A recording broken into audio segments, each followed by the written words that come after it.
Pour Nadim, là où il est né, c'est le Far West. Pourtant au calendrier, on a passé 2017. Mais là où il grandit, les hommes se tirent dessus même sans être ennemis. Et les enfants doivent se cacher pour rester en vie. Son pays n'est pourtant pas en état de guerre.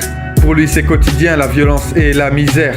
Chaque jour il voit les cadavres s'entasser. Je crois qu'à 6 ans de cette vision il pourrait bien s'en passer. Mais Nadim a dû vite apprendre à être un adulte. En jouant dans la rue, sans le savoir il lutte. Avec ses copains, il se retrouve pour faire un foot.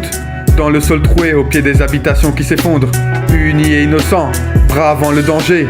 Ils savent très bien qu'ils ne passeront pas la majorité.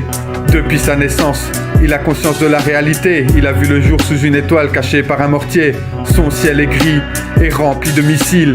Il ne sait même pas qui est pris pour cible. Un avion vient encore de lâcher une bombe. À quelques kilomètres de lui, des civils succombent.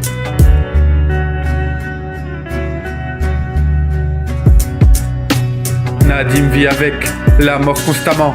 Déjà orphelin, il a enterré ses parents. Il n'attend plus rien de son existence. Il sait qu'il faudrait un miracle pour que la situation change. Il n'a pas eu la chance de vivre ailleurs, mais il s'imagine loin dans son esprit rêveur.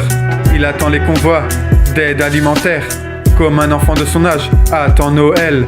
Nadim voulait juste normalement vivre sa vie, mais chaque matin il ne sait pas s'il verra la nuit.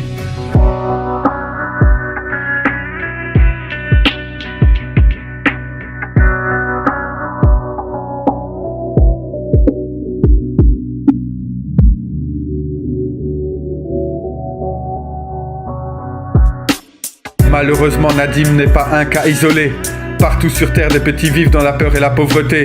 Combien sont-ils, ces enfants sans but? J'avoue que je n'ose même pas faire le calcul. Redonnons-leur de l'espoir et un avenir. Donnons-leur de l'amour et un toit où dormir. La prunelle de leurs yeux est inestimable.